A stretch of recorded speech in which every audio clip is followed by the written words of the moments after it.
परमात्मने नमः।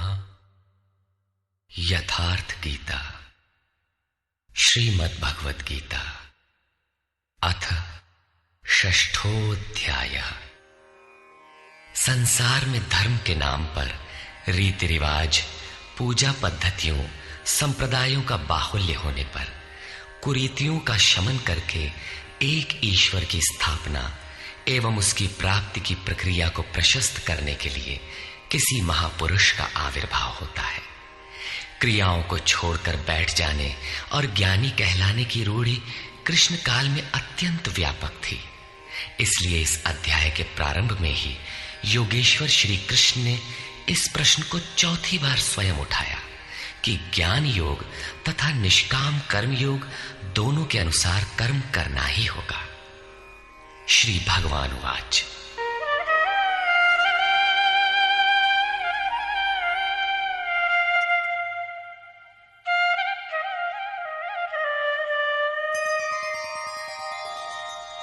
अनाश्रितः कर्मफलम् कार्यं कर्म करोति यः स सन्न्यासी च योगी च न निरग्निर्न चाक्रियः। श्री कृष्ण महाराज बोले, अर्जुन, कर्म फल के आश्रय से रहित होकर अर्थात कर्म करते समय किसी प्रकार की कामना न रखते हुए जो कार्यम कर्म करने योग्य प्रक्रिया विशेष को करता है वही सन्यासी है, वही योगी है। केवल अग्नि को त्यागने वाला तथा केवल क्रिया को त्यागने वाला न सन्यासी है न योगी।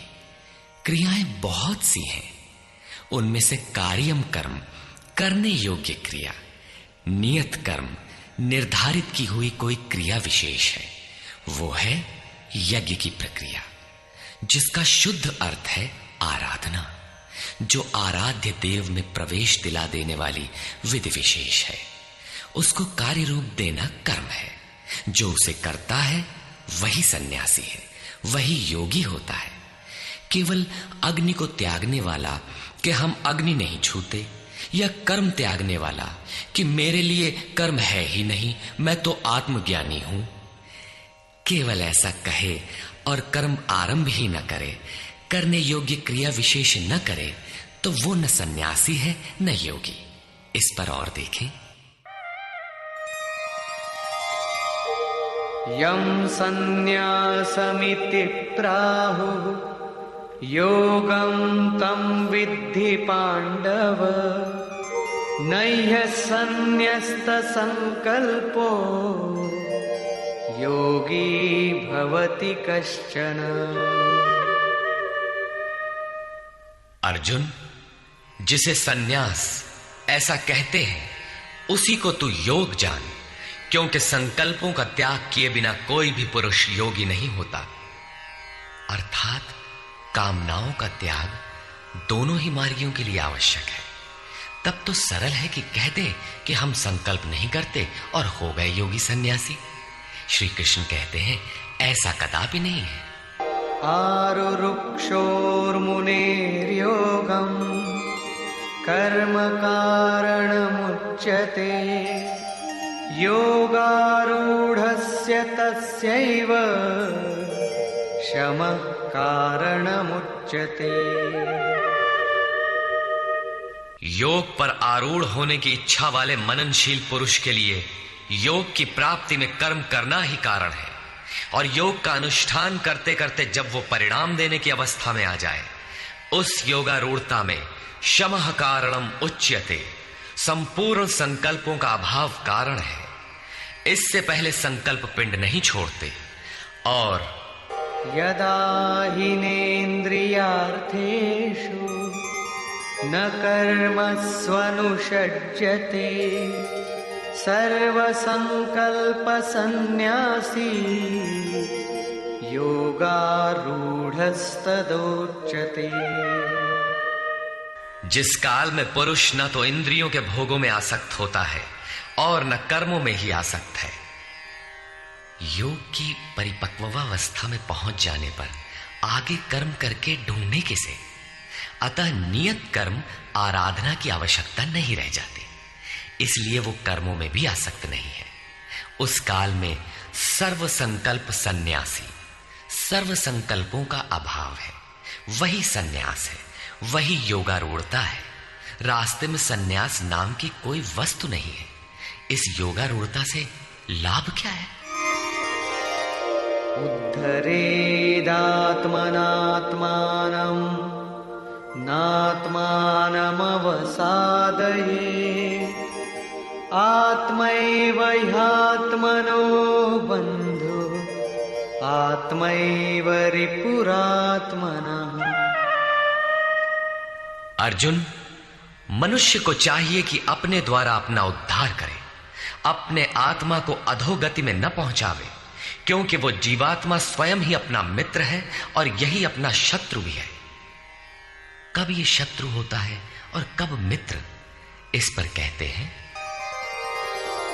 बन्धुरात्मात्मनस्तस्य येनात्मैवात्मना जितः अनात्मनस्तु शत्रुत्वे वर्तेतात्मैव शत्रुवत्।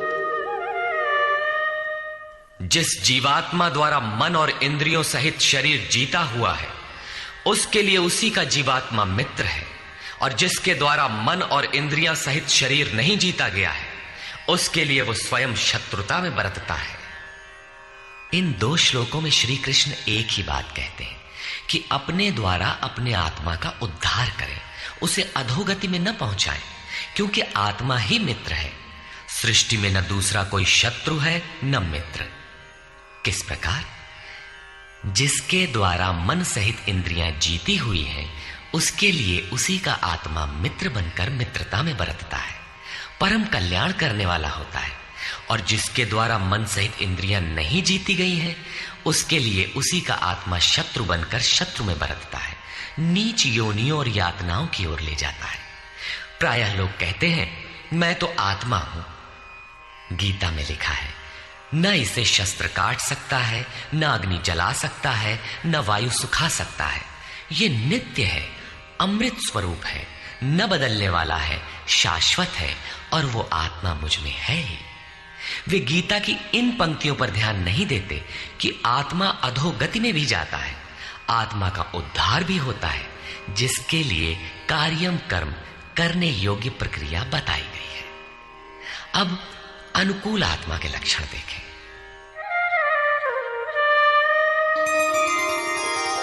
जितात्मनः प्रशान्तस्य परमात्मा समाहितः शीतोष्णसुखदुःखेषु तथा मानापमानयोः। सर्दी गर्मी, सुख दुख और मान अपमान में जिसके अंतःकरण की वृत्तियां भली प्रकार शांत हैं, ऐसे स्वाधीन आत्मा वाले पुरुष में परमात्मा सदैव स्थित है, कभी विलग नहीं होता। जितात्मा अर्थात जिसने मन सहित इंद्रियों को जीत लिया है, वृत्ति परम शांति में प्रवाहित हो गई है, यही आत्मा के उद्धार की अवस्था है। आगे कहते हैं, ज्ञान विज्ञान तृप्तात्मा कूटस्थो विजितेन्द्रियः युक्त इत्युच्यते योगी समलोष्टाश्मकाञ्चनः। जिसका अंतःकरण ज्ञान विज्ञान से तृप्त है, जिसकी स्थिति अचल स्थिर और विकार रहित है, जिसने इंद्रियों को विशेष रूप से जीत लिया है, जिसकी दृष्टि में मिट्टी, पत्थर और सुवर्ण एक समान है, ऐसा योगी युक्त कहा जाता है। युक्त का अर्थ है योग से संयुक्त। ये योग की पराकाष्ठा है, जिसे योगेश्वर 5वें अध्याय में श्लोक 7 से 12 तक अभिचित्रित कराए हैं। परम तत्व परमात्मा का साक्षात्कार और उसके साथ होने वाली जानकारी ज्ञान है। 1 इंच भी इष्ट से दूरी है, जानने की इच्छा बनी है, तब तक वो अज्ञानी है। वो प्रेरक कैसे सर्वव्याप्त है, कैसे प्रेरणा देता है, कैसे अनेक आत्माओं का एक साथ पथ प्रदर्शन करता है, कैसे वो भूत भविष्य और वर्तमान का ज्ञाता है। उस प्रेरक इष्ट की कार्य प्रणाली का ज्ञान ही विज्ञान है। जब से हृदय में इष्ट का आविर्भाव होता है, उसी दिन से वो निर्देश देने लगता है, किंतु प्रारंभ में साधक समझ नहीं पाता। पराकाष्ठा काल में ही योगी उनकी आंतरिक कार्य प्रणाली को पूर्णतः समझ पाता है। यही समझ विज्ञान है। योगारूढ़ अथवा युक्त पुरुष का अंतःकरण ज्ञान विज्ञान से तृप्त रहता है। इसी प्रकार योग युक्त पुरुष की स्थिति का निरूपण करते हुए योगेश्वर श्री कृष्ण पुनः कहते हैं, सुहृन्मित्रार्युदासीन मध्यस्थद्वेष्य बन्धुषु साधुष्वपि च पापेषु समबुद्धिर्विशिष्यते। प्राप्ति के पश्चात महापुरुष समदर्शी और समवर्ती होता है। जैसे पिछले श्लोक में उन्होंने बताया कि जो पूर्ण ज्ञाता या पंडित है वो विद्या विनय संपन्न ब्राह्मण में, चांडाल में, गाय कुत्ता हाथी में समान दृष्टि वाला होता है। उसी का पूरक ये श्लोक है। वो हृदय से सहायता करने वाले सहृदय, मित्र, बैरी, उदासीन, द्वेषी, बंधुगणों, धर्मात्मा तथा पापियों में भी समान दृष्टि वाला योग युक्त पुरुष अति श्रेष्ठ है। वो उनके कार्यों पर दृष्टि नहीं डालता, बल्कि उनके भीतर आत्मा के संचार पर ही उसकी दृष्टि पड़ती है। इन सब में वो केवल इतना अंतर देखता है कि कोई कुछ नीचे की सीढ़ी पर खड़ा है तो कोई निर्मलता के समीप, किंतु वो क्षमता सब में है। यहां योग युक्त के लक्षण पुनः दोहराए गए। कोई योग युक्त कैसे बनता है, वो कैसे यज्ञ करता है, यज्ञ स्थली कैसी हो, आसन कैसा हो, उस समय कैसे बैठा जाए, कर्ता के द्वारा पालन किए जाने वाले नियम, आहार विहार, सोने जागने का संयम तथा कर्म पर कैसी चेष्टा हो, इत्यादि बिंदुओं पर योगेश्वर श्री कृष्ण ने अगले 5 श्लोकों में प्रकाश डाला, जिससे आप भी उस यज्ञ को संपन्न कर सके। अध्याय 3 में उन्होंने यज्ञ का नाम लिया और बताया कि यज्ञ की प्रक्रिया ही वो नियत कर्म है। अध्याय 4 में उन्होंने यज्ञ का स्वरूप विस्तार से बताया, जिसमें प्राण का अपान में हवन, अपान का प्राण में हवन, प्राण अपान की गति रोककर मन का निरोध इत्यादि किया जाता है। सब मिलाकर यज्ञ का शुद्ध अर्थ है आराधना तथा उस आराध्य देव तक की दूरी तय कराने वाली प्रक्रिया, जिस पर 5वें अध्याय में भी कहा। किंतु उसके लिए आसन, भूमि, करने की विधि इत्यादि का चित्रण शेष था। उसी पर योगेश्वर श्री कृष्ण यहां प्रकाश डालते हैं। योगी युञ्जीत सततम् आत्मानं रहसि स्थितः एकाकीयत चित्तात्मा निराशीर परिग्रहः। चित्त को जीतने में लगा हुआ योगी मन, इंद्रियों और शरीर को वश में रखकर वासना और संग्रह रहित होकर एकांत स्थान में अकेले ही चित्त को आत्मोपलब्धि कराने वाली योग क्रिया में लगावे। उसके लिए स्थान कैसा हो, आसन कैसा रहे? शुचौ देशे प्रतिष्ठाप्य स्थिरमासनमात्मनः नात्युच्छ्रितं नातिनीचं चैलाजिनकुशोत्तरम्। शुद्ध भूमि में कुश, मृगछाल, वस्त्र अथवा इससे उत्तरोत्तर रेशमी ऊनी तख्त कुछ भी बिछाकर अपने आसन को न अति ऊंचा न नीचा स्थिर स्थापित करें। शुद्ध भूमि का तात्पर्य उसके झाड़ने, बुहारने, सफाई करने से। जमीन पर कुछ बिछा लेना चाहिए, चाहे मृगछाल हो या चटाई अथवा कोई भी वस्त्र, तख्त जो भी उपलब्ध हो, कोई एक वस्तु बिछा लेना चाहिए। आसन हिलने डुलने वाला ना हो, न जमीन से बहुत ऊंचा हो और न एकदम नीचा। पूज्य महाराज जी लगभग 5 इंच ऊंचे आसन पर बैठते थे। एक बार भाविकों ने लगभग 1 फीट ऊंचा संगमरमर का एक तख्त मंगा दिया। महाराज जी एक दिन तो बैठे, फिर बोले, नहीं हो, बहुत ऊंचा हो गया, ऊंचे नहीं बैठे के चाही साधु के, अभिमान हो ही जावा करत है, नीचे हूं न बैठे के चाही, हीनता आवत है, अपने से घृणा आवत है। बस उसको उठवाया और जंगल में एक बगीचा था, वहां रखवा दिया। वहां न कभी महाराज जाते थे और न अभी कोई जाता है। ये था उन महापुरुष का क्रियात्मक शिक्षण। इसी प्रकार साधक के लिए भी बहुत ऊंचा आसन नहीं होना चाहिए, नहीं तो भजन पूर्ति बाद में होगी, अहंकार पहले चढ़ बैठेगा। इसके पश्चात तत्रैकाग्रं मनः कृत्वा यत चित्तेन्द्रियक्रियः उपविश्यासने युञ्जात् योगमात्मविशुद्धये। उस आसन पर बैठकर ये ध्यान करने का विधान है। मन को एकाग्र करके चित्त और इंद्रियों को, क्रियाओं को वश में रखते हुए अंतःकरण की शुद्धि के लिए योगाभ्यास करें।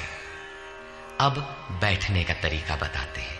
समंकाय शिरो ग्रीवं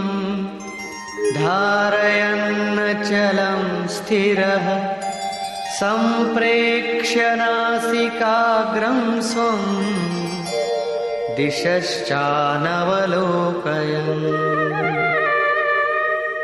शरीर, गर्दन और सिर को सीधा, अचल, स्थिर करके जैसे कोई पटरी खड़ी कर दी गई हो, इस प्रकार सीधा दृढ़ होकर बैठ जाए और अपनी नासिका के अग्रभाग को देखकर, नासिका की नोक देखते रहने का निर्देश नहीं है, बल्कि सीधे बैठने पर नाक के सामने जहां दृष्टि पड़ती है वहां दृष्टि रहे। दाहिने बाएं देखते रहने की चंचलता न रहे। अन्य दिशाओं को न देखता हुआ स्थिर होकर बैठे और प्रशांतात्मा विगतभीः ब्रह्मचारि व्रते स्थितः मनः संयम्य मच्चित्तो युक्त आसीत मत्परः। ब्रह्मचर्य व्रत में स्थित होकर। प्रायः लोग कहते हैं कि जननेंद्रिय का संयम ब्रह्मचर्य है, किंतु महापुरुषों की अनुभूति है कि मन से विषयों का स्मरण करके, आंखों से वैसे दृश्य देखकर, त्वचा से स्पर्श कर, कानों से विषयोत्तेजक शब्द सुनकर जननेंद्रिय संयम संभव नहीं है। ब्रह्मचारी का वास्तविक अर्थ है ब्रह्म आचरति स ब्रह्मचारी। ब्रह्म का आचरण है नियत कर्म, यज्ञ की प्रक्रिया, जिसे करने वाले यान्ति ब्रह्म सनातनम, सनातन ब्रह्म में प्रवेश पा जाते हैं। इसे करते समय स्पर्शान कृत्वा बहिर्बाह्यान, बाहर के स्पर्श, मन और सभी इंद्रियों के स्पर्श बाहर ही त्याग कर चित्त को ब्रह्म चिंतन में, श्वास प्रश्वास में, ध्यान में लगाना है। मन ब्रह्म में लगा है तो बाह्य स्मरण कौन करे? यदि बाह्य स्मरण होता है तो अभी मन लगा कहां? विकार शरीर पर नहीं, मन की तरंगों में रहता है। मन ब्रह्माचरण में लगा है तो जननेंद्रिय संयम ही नहीं, सकलेंद्रिय संयम तक स्वाभाविक हो जाता है। अतः ब्रह्म के आचरण में स्थित रहकर भय रहित और अच्छी प्रकार शांत अंतःकरण वाला मन को संयत रखते हुए मुझ में लगे हुए चित्त से युक्त मेरे परायण होकर स्थित हो। ऐसा करने का परिणाम क्या होगा?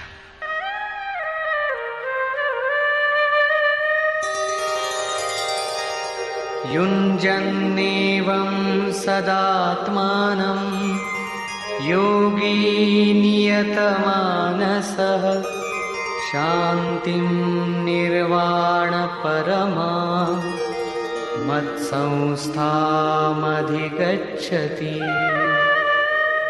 इस प्रकार अपने आप को निरंतर उसी चिंतन में लगाता हुआ संयत मन वाला योगी मेरे में स्थित रूपी पराकाष्ठा वाली शांति को प्राप्त होता है। इसलिए अपने को निरंतर कर्म में लगाए।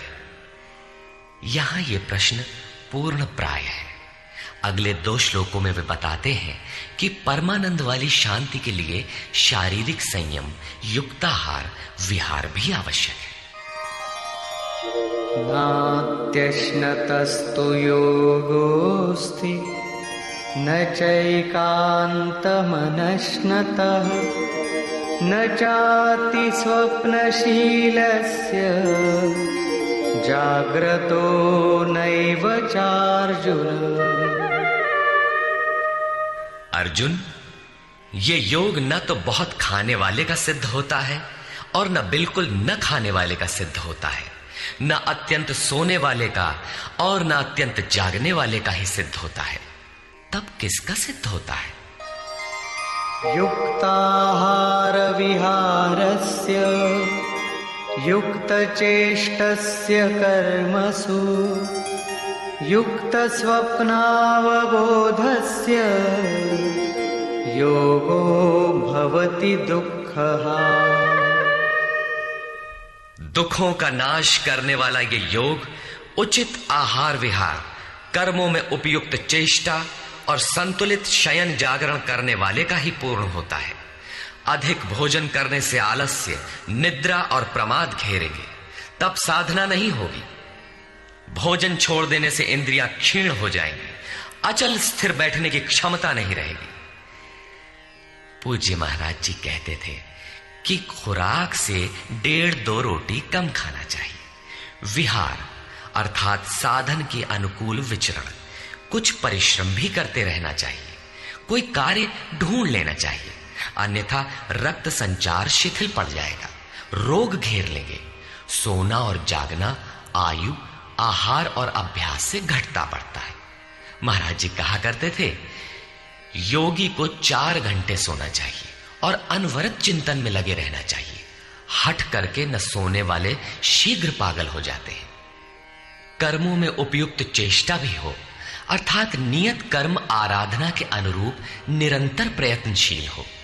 बाह्य विषयों का स्मरण न कर सदैव उसी में लगे रहने वाले का ही योग सिद्ध होता है। साथ ही यदा विनियतं चित्तम् आत्मन्येवावतिष्ठते निःस्पृहः सर्वकामेभ्यो युक्त इत्युच्यते तदा। इस प्रकार योग के अभ्यास से विशेष रूप से वश में किया हुआ चित्त जिस काल में परमात्मा में भली प्रकार स्थित हो जाता है, विलीन सा हो जाता है, उस काल में संपूर्ण कामनाओं से रहित हुआ पुरुष योग युक्त कहा जाता है। अब विशेष जीते हुए चित्त के लक्षण क्या है? यथा दीपो निवातस्थो नेङ्गते सोपमा स्मृता योगिनो यतचित्तस्य युञ्जतो योगमात्मनः। जिस प्रकार वायु रहित स्थान में रखा गया दीपक चलायमान नहीं होता, लौ सीधे ऊपर जाती है, उसमें कंपन नहीं होता, यही उपमा परमात्मा के ध्यान में लगे हुए योगी के जीते हुए चित्त की दी गई है। दीपक तो उदाहरण मात्र है। आजकल दीपक का प्रचलन शिथिल पड़ रहा है। अगरबत्ती ही जलाने पर धुआं सीधे ऊपर जाता है, यदि वायु में वेग न हो। ये योगी के जीते हुए चित्त का एक उदाहरण मात्र है। अभी चित्त भले ही जीता गया है, निरोध हो गया है, किंतु अभी चित्त है। जब निरुद्ध चित्त का भी विलय हो जाता है, तब कौन सी विभूति मिलती है? देखें। यत्रो परमते चित्तं निरुद्धं योग सेवया यत्र चैवात्मनात्मानं पश्यन्नात्मनि तुष्यति। जिस अवस्था में योग के अभ्यास से बिना अभ्यास के कभी निरोध नहीं होगा, अतः योग अभ्यास से निरुद्ध हुआ चित्त भी उपराम हो जाता है, विलय हो जाता है, मिट जाता है। उस अवस्था में आत्मना, अपनी आत्मा के द्वारा, आत्मानम, परमात्मा को देखता हुआ, आत्मनि एव, अपने आत्मा में ही संतुष्ट अपनी ही आत्मा से होता है। क्योंकि प्राप्ति काल में तो परमात्मा का साक्षात्कार होता है, किंतु दूसरे ही क्षण वो अपने ही आत्मा को उन शाश्वत ईश्वरीय विभूतियों से ओतप्रोत पाता है। ब्रह्म अजर, अमर, शाश्वत, अव्यक्त और अमृत स्वरूप है। तो इधर आत्मा भी अजर, अमर, शाश्वत, अव्यक्त और अमृत स्वरूप है तो, किंतु अचिंत्य भी है। जब तक चित्त और चित्त की लहर है तब तक वो आपके उपभोग के लिए नहीं है। चित्त का निरोध और निरुद्ध चित्त के विलय काल में परमात्मा का साक्षात्कार होता है और दर्शन के ठीक दूसरे क्षण उन्हीं ईश्वरीय गुण धर्मों से युक्त ही अपने आत्मा को पाता है। इसलिए वो अपने ही आत्मा में संतुष्ट होता है। यही उसका स्वरूप है, यही पराकाष्ठा है। इसी का पूरक अगला श्लोक देखें।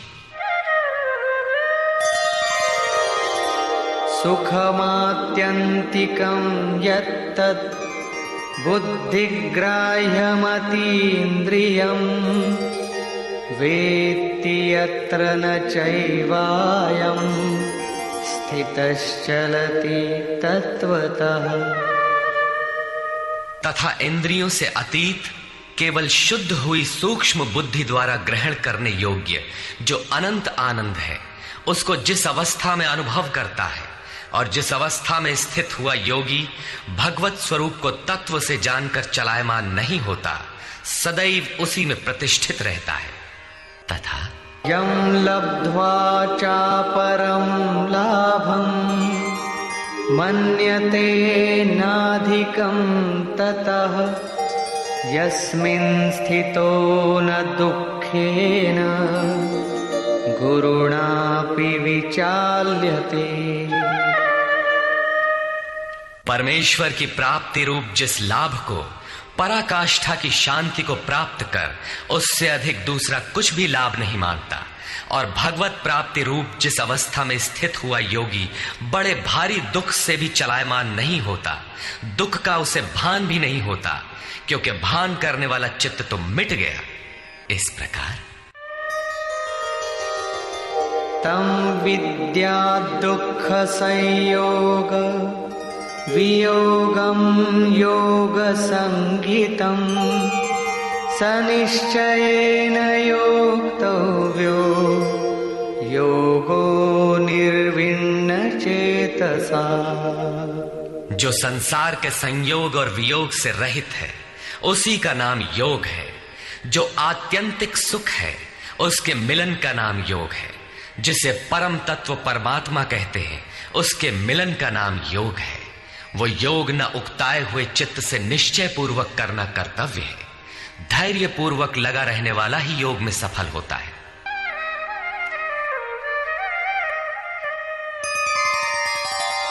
संकल्प प्रभवान कामान त्यक्त्वा सर्वान् शेषतः मनसैवेन्द्रियग्रामं विनियम्य समन्ततः। इसलिए मनुष्य को चाहिए कि संकल्प से उत्पन्न होने वाली संपूर्ण कामनाओं को वासना और आसक्ति सहित सर्वथा त्याग कर मन के द्वारा इंद्रियों के समुदाय को सब ओर से अच्छी प्रकार वश में करके शनैः शनैरुपरमेद् बुद्ध्या धृतिगृहीतया आत्मसंस्थं मनः कृत्वा न किंचिदपि चिंतयेत्। क्रम क्रम से अभ्यास करता हुआ उपरामता को प्राप्त हो जाए, चित्त का निरोध और क्रमशः विलय हो जाए, तदनंतर वो धैर्य युक्त बुद्धि द्वारा मन को परमात्मा में स्थित करके अन्य कुछ भी चिंतन न करे। निरंतर लगकर पाने का विधान है, किंतु आरंभ में मन लगता नहीं। इस पर योगेश्वर कहते हैं यतो यतो निश्चरति मनश्चञ्चलमस्थिरम् ततस्ततो नियम्यैतद् आत्मन्येव वशं नयेत्। ये स्थिर न रहने वाला चंचल मन जिस जिस कारण से सांसारिक पदार्थों में विचरता है उससे रोककर बारंबार अंतरात्मा में ही निरोध करे।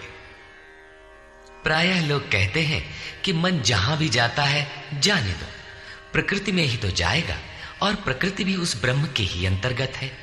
प्रकृति में विचरण करना ब्रह्म के बाहर नहीं है। किंतु श्री कृष्ण के अनुसार यह गलत है। गीता में इन मान्यताओं का किंचित भी स्थान नहीं है।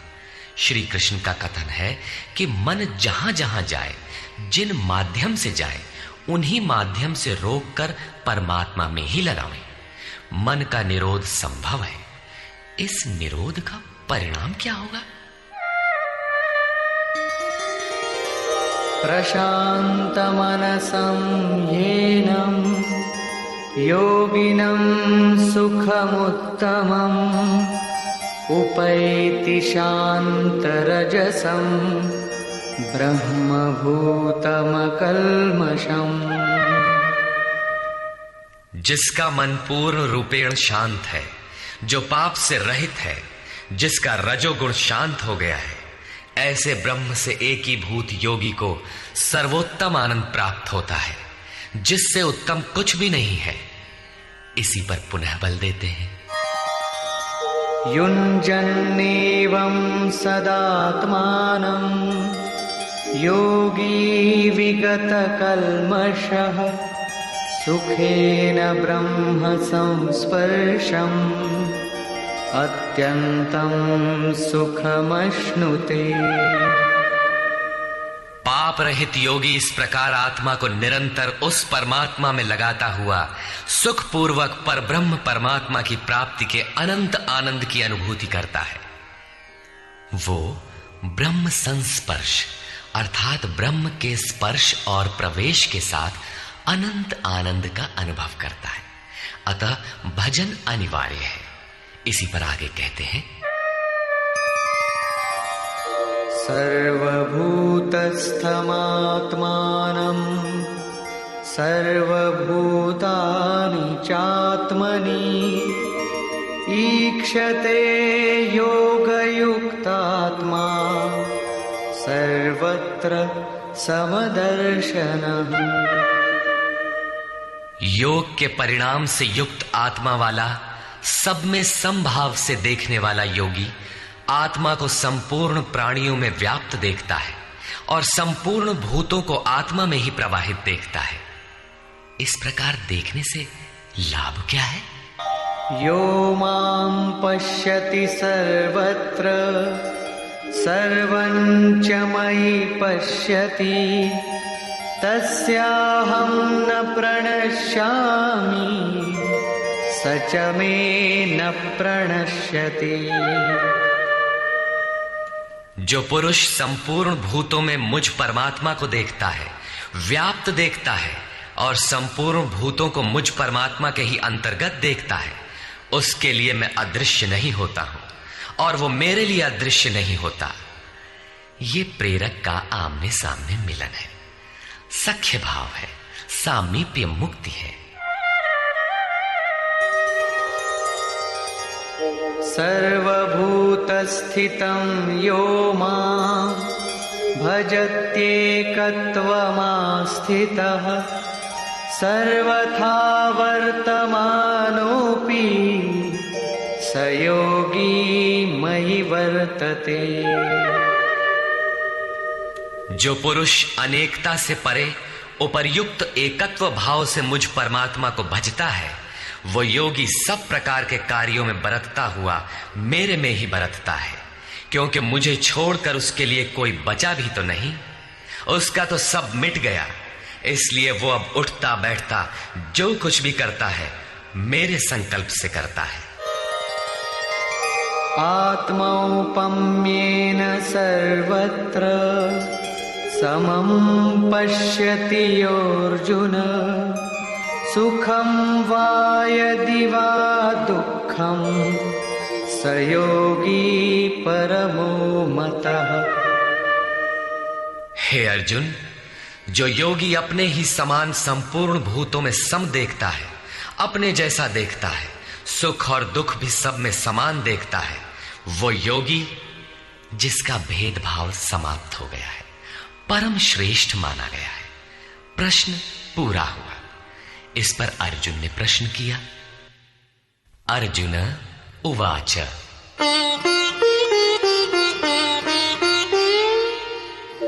योऽयं योगस्त्वया प्रोक्तः साम्येन मधुसूदन एतस्याहं न पश्यामि चञ्चलत्वात् स्थितिं स्थिराम्।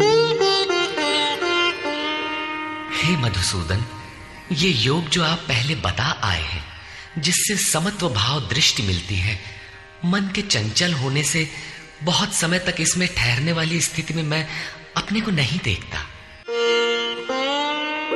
चंचलं हि मनः कृष्ण प्रमाथि बलवदृढं तस्याहं निग्रहं मन्ये वायोरिव सुदुष्करम्। हे श्री कृष्ण, ये मन बड़ा चंचल है, प्रमथन स्वभाव वाला है, अर्थात दूसरे को मत डालने वाला हठी तथा बलवान है। इसलिए इसे वश में करना मैं वायु की भांति अति दुष्कर मानता हूं। तूफानी हवा और इसको रोकना बराबर है। इस पर योगेश्वर श्री कृष्ण कहते हैं, श्री भगवान उवाच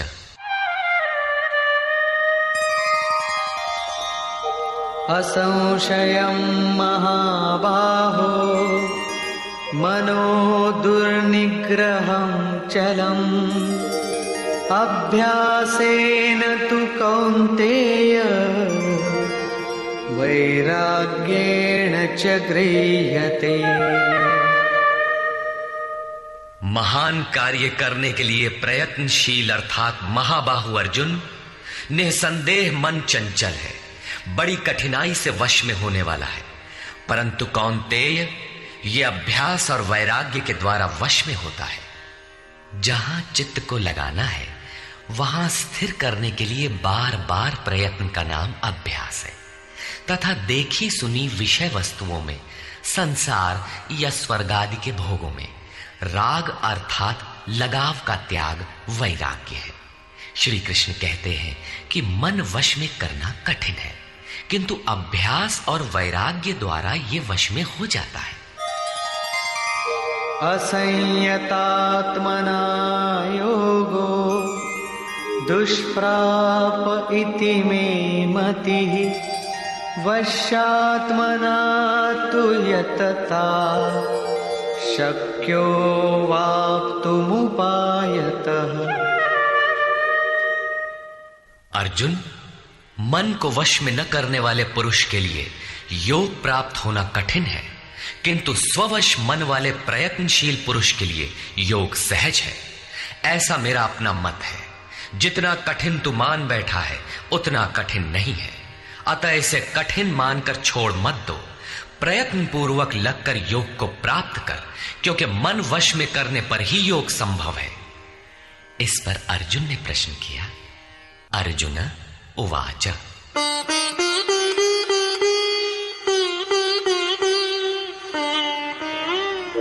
अयति श्रद्धयोपेतो योगाच्चलितमानसः अप्राप्य योगसंसिद्धिं कां गतिं कृष्ण गच्छति। योग करते करते यदि किसी का मन चलायमान हो जाए, यद्यपि अभी योग में उसको श्रद्धा है ही, तो ऐसा पुरुष भगवत सिद्धि को प्राप्त न होकर किस गति को पाता है? कच्चिन्नो भय विभ्रष्टः छिन्नाभ्रमिव नश्यति अप्रतिष्ठो महाबाहो विमूढ़ो ब्रह्मणः पथि। महाबाहु श्री कृष्ण, भगवत प्राप्ति के मार्ग से विचलित हुआ वो मोहित पुरुष छिन्न भिन्न बादल की भांति दोनों ओर से नष्ट भ्रष्ट तो नहीं होता।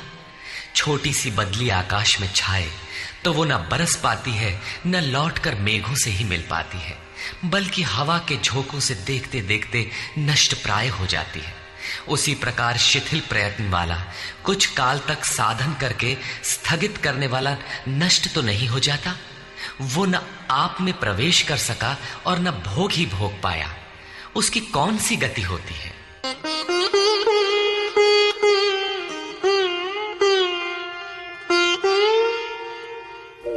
एतन्मे संशयं कृष्ण छेत्तुमर्हस्य शेषतः त्वदन्यः संशयस्यास्य छेत्ता नयुपपद्यते। हे श्री कृष्ण, मेरे इस संशय को संपूर्णता से मिटाने के लिए आप ही सक्षम हैं। आपके अतिरिक्त तो दूसरा कोई इस संशय को मिटाने वाला मिलना संभव नहीं है। इस पर योगेश्वर श्री कृष्ण ने कहा, श्री भगवान वाच।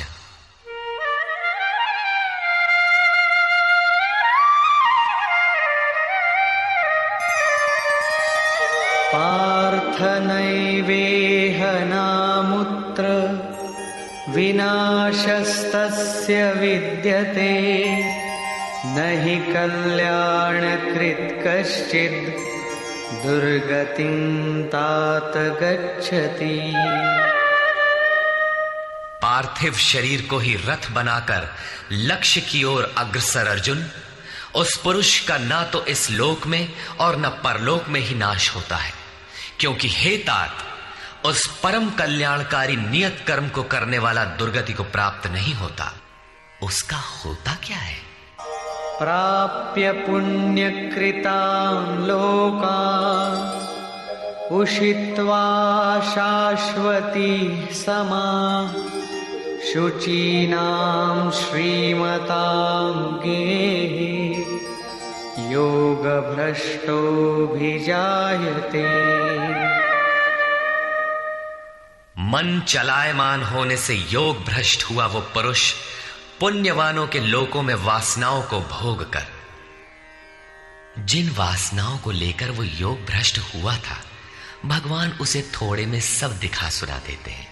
उन्हें भोग कर वो शुचि नाम श्रीमताम, शुद्ध आचरण वाले श्रीमान पुरुषों के घर में जन्म लेता है।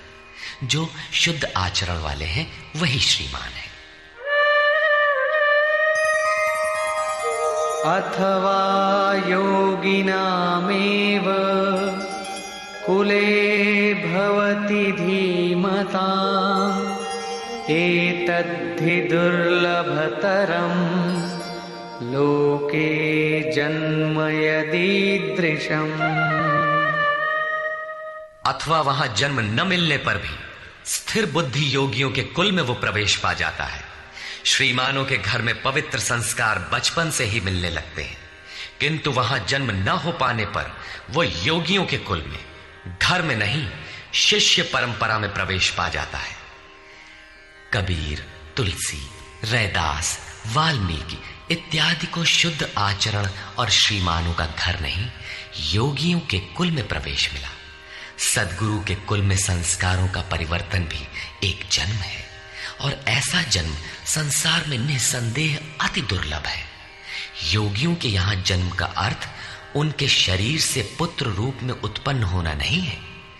गृह त्याग से पूर्व पैदा होने वाले लड़के मोहवश महापुरुष को भी भले ही पिता मानते रहे, किंतु महापुरुष के लिए घर वालों के नाम पर कोई नहीं होता।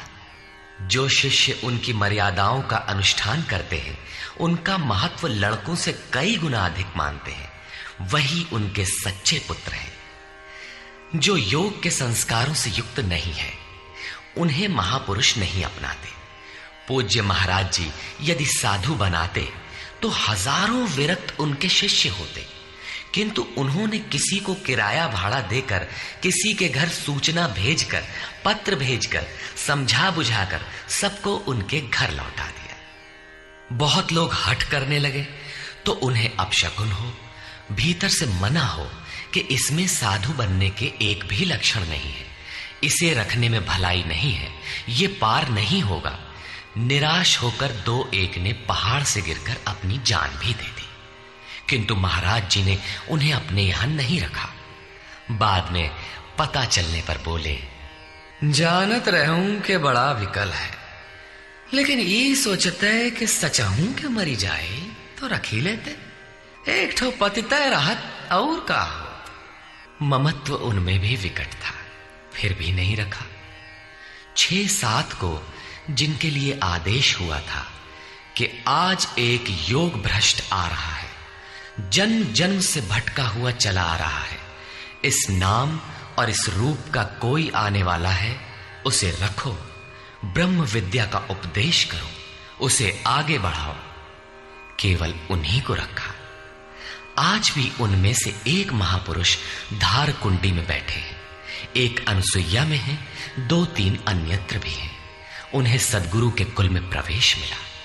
ऐसे महापुरुषों को पा जाना अति दुर्लभ है। तत्र तं बुद्धि संयोगं लभते पौर्वदेहिकं यतते च ततो भूयः संसिद्धौ कुरु नंदन। वहां वो पुरुष पहले शरीर में साधन किए हुए बुद्धि के संयोग को, अर्थात पूर्व जन्म के साधन संस्कारों को अनायास ही प्राप्त हो जाता है, और हे कुरुनंदन, उसके प्रभाव से वो फिर संसिद्धौ, भगवत प्राप्ति रूपी परम सिद्धि के निमित्त प्रयत्न करने लगता है।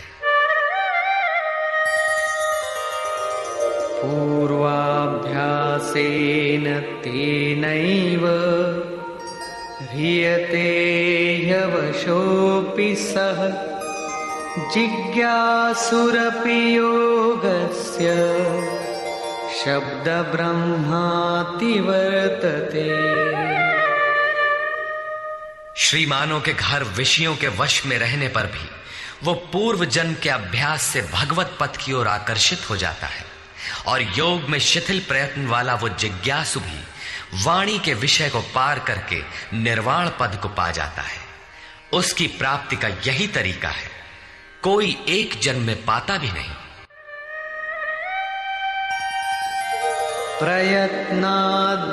प्रयत्नाद्यतमानस्तु योगी संशुद्ध किल्बिषः अनेक जन्म संसिद्धः ततो याति परां गतिम्। अनेक जन्मों से प्रयत्न करने वाला योगी परम सिद्धि को प्राप्त हो जाता है। प्रयत्न पूर्वक अभ्यास करने वाला योगी सभी पापों से अच्छी प्रकार शुद्ध होकर परम गति को प्राप्त हो जाता है। प्राप्ति का यही क्रम है। पहले शिथिल प्रयत्न से ये योग आरंभ होता है, मन चलायमान होने पर जन्म लेता है, सद्गुरु के कुल में प्रवेश पाता है, और प्रत्येक जन्म में अभ्यास करते हुए वहीं पहुंच जाता है जिसका नाम परम गति, परम धाम है। योगेश्वर श्री कृष्ण ने कहा था कि इस योग में बीज का नाश नहीं होता। आप 2 कदम चल भर दें, उस साधन का कभी नाश नहीं होता। हर परिस्थिति में रहते हुए पुरुष ऐसा कर सकता है, कारण कि थोड़ा साधन तो परिस्थितियों में घिरने वाला व्यक्ति ही कर पाता है, क्योंकि उसके पास समय नहीं है। आप काले हो, गोरे हो अथवा कहीं के हो, गीता सबके लिए है, आपके लिए भी है, बशर्ते आप मनुष्य हो। उत्कट प्रयत्न वाला चाहे जो हो, किंतु शिथिल प्रयत्न वाला गृहस्थ ही होता है। गीता गृहस्थ, विरक्त, शिक्षित, अशिक्षित, सर्वसाधारण मनुष्य मात्र के लिए है, किसी साधु नामक विचित्र प्राणी के लिए ही नहीं। अंत में योगेश्वर श्री कृष्ण निर्णय देते हैं। तपस्विभ्योऽधिको योगी ज्ञानिभ्योऽपि मतोऽधिकः कर्मिभ्यश्चाधिको योगी तस्माद्योगी भवार्जुन। तपस्वियों से योगी श्रेष्ठ है, ज्ञानियों से भी श्रेष्ठ माना गया है, कर्मियों से भी योगी श्रेष्ठ है। इसलिए अर्जुन, तू योगी बन। तपस्वी अभी योग को ढालने में प्रयत्नशील है, कर्मी केवल कर्म जानकर करता भर है। ये गिर भी सकते हैं, क्योंकि न इन दोनों में समर्पण है और न अपना हानि लाभ देखने की क्षमता। किंतु ज्ञानी योग की परिस्थितियों को जानता है, अपनी शक्ति समझता है, उसकी जिम्मेदारी उसी पर है। और निष्काम कर्म योगी तो इष्ट के ऊपर अपने को फेंक चुका है, वो इष्ट संभालेगा। परम कल्याण के पथ पर ये दोनों ठीक चलते हैं, किंतु जिसका भार वो इष्ट संभालता है वो इन सब में श्रेष्ठ है, क्योंकि प्रभु ने उसे ग्रहण कर लिया है। उसका हानि लाभ वो प्रभु देखता है, इसलिए योगी श्रेष्ठ है। इसलिए अर्जुन, तू योगी बन, समर्पण के साथ योग का आचरण कर। योगी श्रेष्ठ है, किंतु उनसे भी वो योगी सर्वश्रेष्ठ है जो अंतरात्मा से लगता है। इसी पर कहते हैं, योगिनामपि सर्वेषां मद्गतेनान्तरात्मना श्रद्धावान् भजते यो मां समे युक्ततमो मतः। संपूर्ण निष्काम कर्म योगियों में भी जो श्रद्धा विभोर होकर अंतरात्मा से अंतर चिंतन से मुझे निरंतर भजता है, वो योगी मुझे परम श्रेष्ठ मान्य है। भजन दिखावे या प्रदर्शन की वस्तु नहीं है। इससे समाज भले ही अनुकूल हो, किंतु प्रभु प्रतिकूल हो जाते हैं। भजन अत्यंत गोपनीय है, वो अंतःकरण से होता है, उसका उतार चढ़ाव अंतःकरण के ऊपर है। निष्कर्ष, इस अध्याय के आरंभ में योगेश्वर श्री कृष्ण ने कहा कि फल के आश्रय से रहित होकर जो कार्यम कर्म अर्थात करने योग्य प्रक्रिया विशेष का आचरण करता है वही सन्यासी है, और उसी कर्म को करने वाला ही योगी है। केवल क्रियाओं अथवा अग्नि को त्यागने वाला योगी अथवा सन्यासी नहीं होता। संकल्पों का त्याग किए बिना कोई भी पुरुष सन्यासी अथवा योगी नहीं होता। हम संकल्प नहीं करते, ऐसा कह देने मात्र से संकल्प पिंड नहीं छोड़ते। योग में आरूढ़ होने की इच्छा वाले पुरुष को चाहिए कि कार्यम कर्म करे, और करते करते योगारूढ़ हो जाने पर सर्व संकल्पों का अभाव होता है, इसके पूर्व नहीं। सर्व संकल्पों का अभाव ही संन्यास है। योगेश्वर ने पुनः बताया कि आत्मा अधोगति में जाता है और उसका उद्धार भी होता है। जिस पुरुष द्वारा मन सहित इंद्रियां जीत ली गई हैं, उसका आत्मा उसके लिए मित्र बनकर मित्रता में बरतता है तथा परम कल्याण करने वाला होता है। जिसके द्वारा ये नहीं जीती गई, उसके लिए उसी का आत्मा शत्रु बनकर शत्रुता में बरतता है, यातनाओं का कारण बनता है। अतः मनुष्य को चाहिए कि अपने आत्मा को अधोगति में न पहुंचावे, अपने द्वारा अपनी आत्मा का उद्धार करे। उन्होंने प्राप्ति वाले योगी की रहनी बताई। यज्ञ स्थली, बैठने का आसन तथा बैठने के तरीके पर उन्होंने कहा कि स्थान एकांत और स्वच्छ हो, वस्त्र मृग चर्म अथवा कुश की चटाई में से कोई एक आसन हो। कर्म के अनुरूप चेष्टा, युक्ताहार विहार, सोने जागने के संयम पर उन्होंने बल दिया। योगी के निरुद्ध चित्त की उपमा उन्होंने वायु रहित स्थान में दीपक की अकंपित लौ से दी, और इस प्रकार उस निरुद्ध चित्त का भी जब विलय हो जाता है, उस समय वह योग की पराकाष्ठा अनंत आनंद को प्राप्त होता है। संसार के संयोग वियोग से रहित अनंत सुख का नाम योग है। योग का अर्थ है उससे मिलन।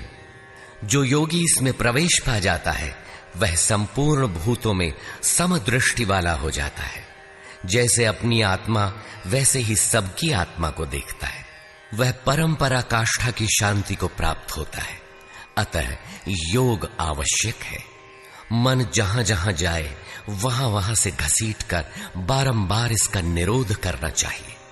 श्री कृष्ण ने स्वीकार किया कि मन बड़ी कठिनाई से वश में होने वाला है, लेकिन होता है। यह अभ्यास और वैराग्य द्वारा वश में हो जाता है। शिथिल प्रयत्न वाला व्यक्ति भी अनेक जन्म के अभ्यास से वहीं पहुंच जाता है जिसका नाम परम गति अथवा परम धाम है। तपस्वियों, ज्ञान मार्गियों तथा केवल कर्मियों से योगी श्रेष्ठ है। इसलिए अर्जुन, तू योगी बन। समर्पण के साथ अंतर मन से योग का आचरण कर। प्रस्तुत अध्याय में योगेश्वर श्री कृष्ण ने प्रमुख रूप से योग की प्राप्ति के लिए अभ्यास पर बल दिया है। अतः ओम तत्सदिति श्रीमद् भगवद गीता सूपनिषत्सु ब्रह्म विद्यायाम योग शास्त्रे श्री कृष्णा अर्जुन संवादे अभ्यास योगो नाम षष्ठोऽध्यायः। इस प्रकार स्वामी अड़गड़ानंद कृत श्रीमद् भगवद गीता के भाष्य यथार्थ गीता का छठा अध्याय पूर्ण होता है। हरि ओम तत्सत।